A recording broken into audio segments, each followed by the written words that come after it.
All remote jobs are not one and the same.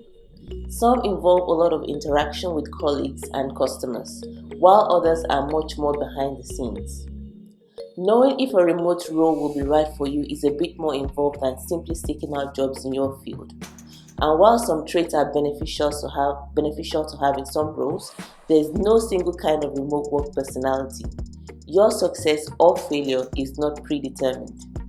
So where do you start? Begin by studying the role itself. You get a sense of what a potential supervisor needs based on how the job description is worded. Further researching the company by reading its blog, following its leadership on social channels like Twitter and LinkedIn, and reaching out to any contacts who have some insider knowledge are other helpful approaches to gathering intel. In this video, we'll look at 3 questions to ask yourself to know if a remote role is right for your personality.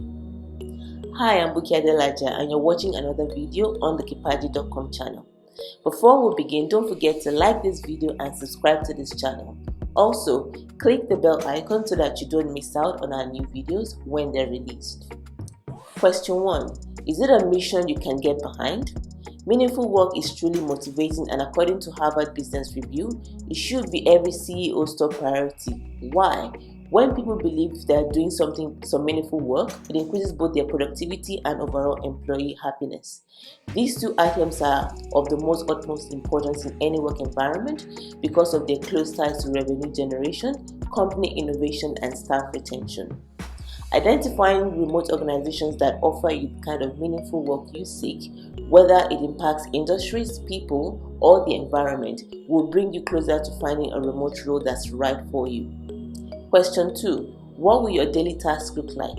Assessing what your day-to-day work life would look like is another helpful way of deciding whether or not a remote role will be a good fit. For example, if you're comfortable with a fair amount of ambiguity, consider a remote position within a startup or similar fast-moving organization. If you'd instead prefer a more set structure with few deviations, a role as a distributed employee within a larger company might be ideal. The key here is to find a role that suits your current working style.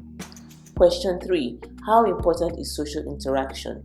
There are remote roles that are very social in nature, so much so that you might regularly be interacting with more people more often than you did in a traditional office setting. Conversely, you can find some remote positions where you rarely, if ever, have to speak to another person. So, a client-facing job or one that involves a lot of teamwork is going to be a better fit for those who crave social interaction, while those who prefer more autonomous work would likely thrive in roles with fewer required meetings. Weigh your potential exposure to clients or colleagues with long stretches of uninterrupted solo time, and you'll get a sense of where your preferences lie. See you in the next video.